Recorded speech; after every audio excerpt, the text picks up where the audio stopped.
Thank you. धन्यवाद आपका। Next माननीय श्री मदन राठौर जी, 12 मिनट्स। धन्यवाद उपसभापति महोदय।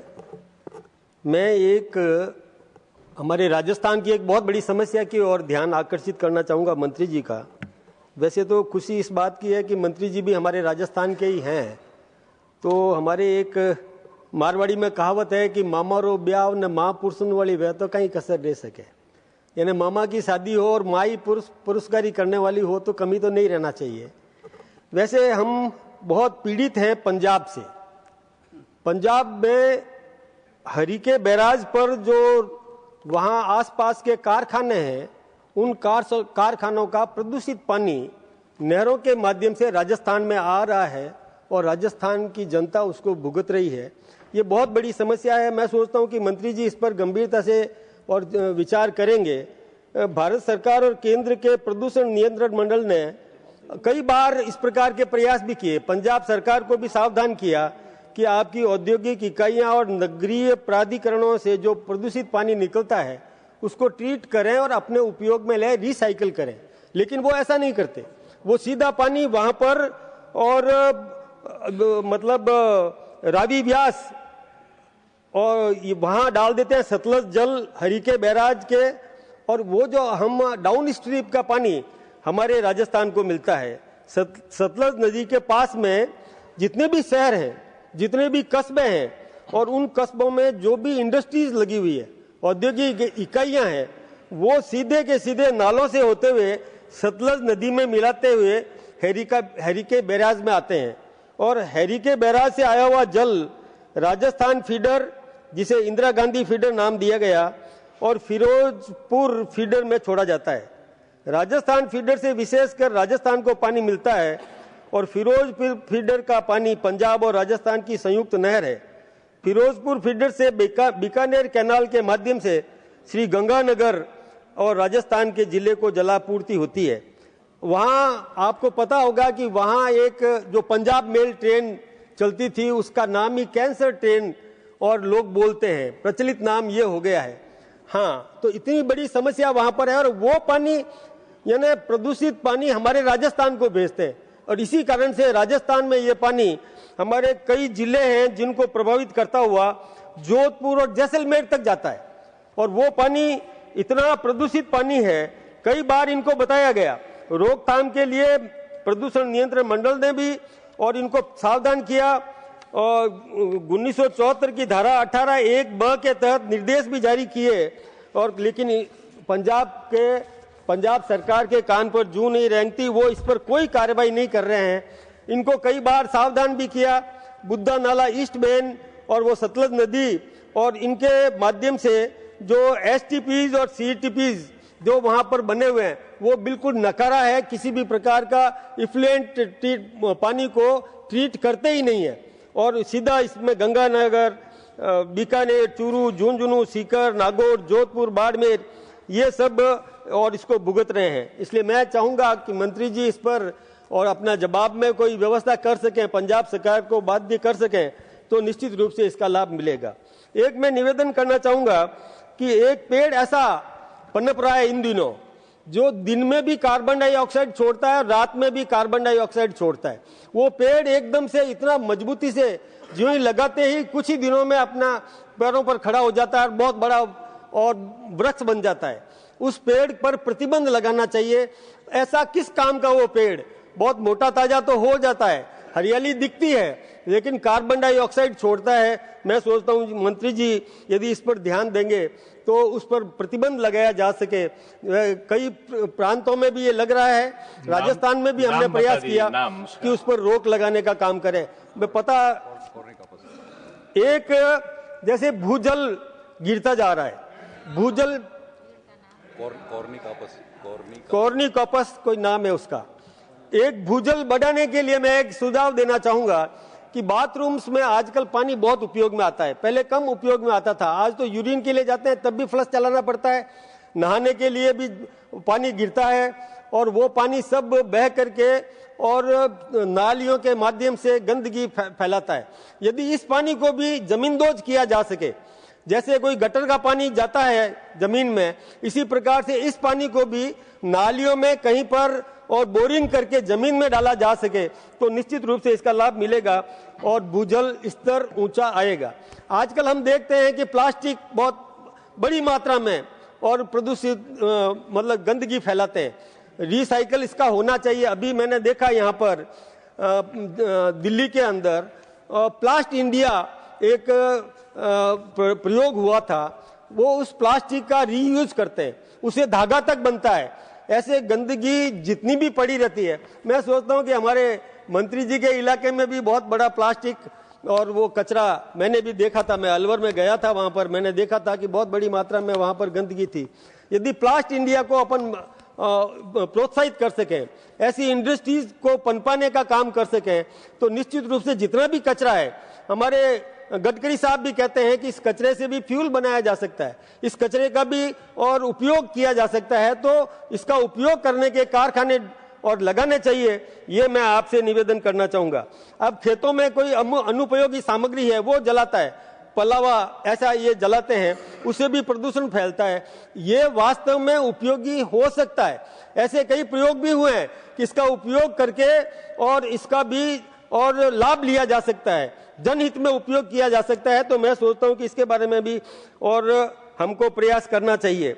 मैं एक निवेदन करना चाहूंगा, ये बात बिल्कुल सही है कि ये जो ध्वनि प्रदूषण है, वास्तव में अभी मेघा जी ने जो ये बात कही थी, ये बड़े डीजे बजते हैं बड़े बड़े और लोग हॉर्न बजाते हैं।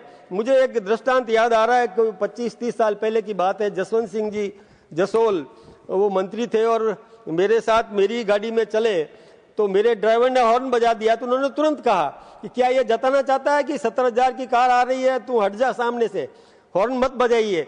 हॉर्न पर रोक लगाने के लिए उन्होंने प्रयास किया। तब से हमने तो ये प्रयास किया कि हॉर्न नहीं बजाना चाहिए। लेकिन आपने ठीक कहा कि सिग्नल बंद है, नहीं जाना है, फिर भी लोग पता नहीं हॉर्न बजाते हैं, तो प्रशिक्षण देने की जरूरत है। ये मैं एक निवेदन करना चाहूंगा कि इंडस्ट्रीज बहुत लग रही है, इंडस्ट्रीज जरूरी है, लेकिन उसका इफ्लुएंट ट्रीटमेंट प्लांट वहां पर लगाना बहुत जरूरी है। ये व्यवस्थाएं भी हमको करना चाहिए। कई स्थानों पर जो इंडस्ट्रीज है, तो उसमें पाइपलाइन के जरिए से और पानी रिफाइनरीज में दिया जा सकता है। तो मैं तो मंत्री जी से यही निवेदन करूंगा कि उस पाइपलाइन का पैसा यदि दे दें, हमारे इलाके में भी इंडस्ट्रीज है और पाइपलाइन का पैसा आप दे दें, तो निश्चित रूप से वो पानी भी रिफाइनरीज में उपयोगी है। वहां पर शुद्ध पानी देते हैं, जब शुद्ध पानी पीने के लिए काम आता है, नाचना से पानी दे रहे हैं वहां पर, वो नाचना से पानी बंद किया जाना चाहिए और वहां पर ये ट्रीटेड वाटर जो रिसाइकल किया जा सकता है, उस पानी को वहां पर देंगे तो निश्चित रूप से उसका लाभ मिलेगा। एक वायु प्रदूषण, ये वायु प्रदूषण भी बहुत हो रहा है।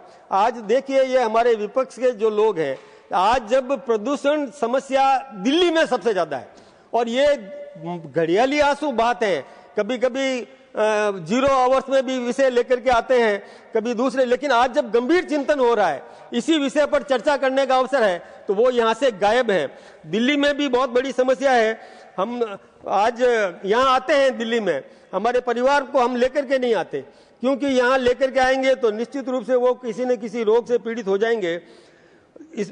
ऐसे आज एनजीटी ने भी बहुत व्यवस्था की है, सड़कें बन रही है, सड़कें बनना चाहिए, विस्तार होना चाहिए, चौड़ाईकरण भी होना चाहिए, लेकिन एनजीटी ने उनको अनुमति दी है कि आप पेड़ लगाएं। पेड़ लगाना है, लेकिन उसका औपचारिकता मात्र करते हैं। सड़कें चौड़ी हुई, पहले के पेड़ काट दिए, सैकड़ों पेड़, लाखों पेड़ काटे जाते हैं, लेकिन वापिस जो पेड़ लगाना होता है वो पर्याप्त पेड़ लगाते नहीं है, और कहीं पर लगा देते हैं तो ट्री गार्ड नहीं लगाते।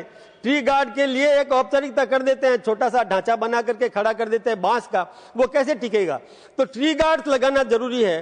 ट्री गार्ड लगाए, उसका रख रखाव सुनिश्चित करे, रेट ऑफ सर्वाइवल सुनिश्चित करे, तब जाकर के और ये इसकी पूर्ति होगी। पहले जितने पेड़ काटे उसके कई गुना पेड़ लगाना बहुत आवश्यक है, लेकिन उसके लिए व्यवस्थाएं पर्याप्त मात्रा में होना चाहिए, इसकी निगरानी भी होनी चाहिए। जब इसकी निगरानी होगी तभी जाकर के और ये सुनिश्चित हो सकेगा कि पर्यावरण के प्रति हम गंभीर चिंतन कर रहे हैं। मैं ये केवल सरकार के ऊपर नहीं कह रहा, हम सब की भी जवाबदारी है, आम नागरिकों की भी जवाबदारी है कि वो भी इसको देखें। हमारे देश के प्रधानमंत्री आदरणीय नरेंद्र मोदी जी ने कहा, एक पेड़ मां के नाम लगाओ, हम सब ने लगाए। मैं धन्यवाद देना चाहूंगा, मेरे इलाके में एक खीमावत ट्रस्ट है, उस ट्रस्ट ने 3 लाख से अधिक नीम के पेड़ लगा दिए। उसको राष्ट्रीय स्तर पर भी सम्मानित, राज्य स्तर पर सम्मानित हमने करवाया और राष्ट्रीय स्तर पर भी सम्मानित करवाने का काम किया।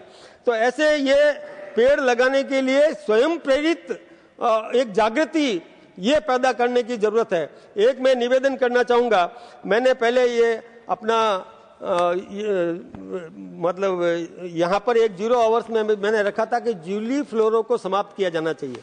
ये जूली फ्लोरो जो है ये किसी दूसरे पेड़ को पनपने नहीं देता, ये जूली फ्लोरो कांटा ही कांटा है और विदेशी बबूल इसको दूसरा नाम दिया गया। ये विदेशी बबूल जितने जहां जहां लगे हैं वहां पर दूसरी वनस्पति पनपती नहीं है। जितने भी वन क्षेत्र हैं, वन क्षेत्र के अंदर भी जूली फ्लोरो लग गए, कई सड़कों पर, सड़कों के किनारे जूली फ्लोरो लग गए।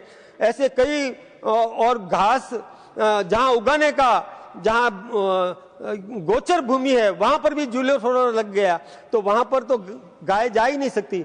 गाय क्या, इंसान भी कोशिश करने के बाद भी नहीं जा सकता, उसका कांटा भी बड़ा चुभता है और वो और पीड़ा देता है, और मैं सोचता हूं कि जहरीला कांटा है उसका।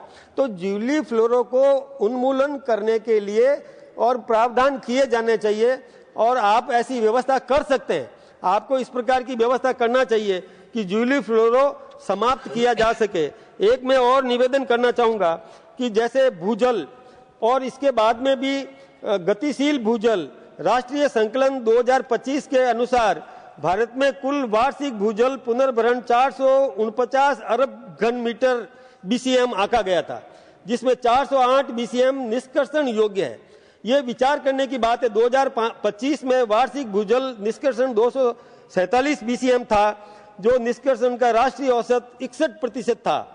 अभी हमने बहुत प्रयास किए, हमारी केंद्र की सरकार ने बहुत प्रयास किए और प्रयास करके और इसमें भी और ये व्यवस्था करी कि किस प्रकार से भूजल स्तर ऊंचा आ सके। इसमें भी कुछ वायु प्रदूषण के लिए भी मैं निवेदन करना चाहूंगा कि वायु प्रदूषण ठोस, तरल और गैसीय पदार्थों की ऐसी मात्रा में उपस्थित है। मैं 2 मिनट में बात पूरी करूंगा। मानव स्वास्थ्य और पर्यावरण के लिए हानिकारक होती है। नाइट्रोजन डाइऑक्साइड, सल्फर डाइऑक्साइड, कर्ण पदार्थ, धूल, कालिक, धुआं ये शामिल है। पीएम हवा में निलंबित महीन ठोस कणों और तरल बूंदों का मिश्रण है। माइक्रोमीटर से छोटे कण फेफड़ों में गहराई तक जाकर श्वसन संबंधी बीमारियों का कारण बन सकते हैं। इसलिए इसके बारे में भी और ये प्रयास किया जाना चाहिए और वैसे कर रही है। विश्व बैंक के अनुसार हमने बहुत अच्छा काम किया है, भारत में बहुत प्रगति हुई है इस दिशा में। इसलिए मैं मंत्री जी को और हमारे सरकार को बहुत बहुत धन्यवाद दूंगा।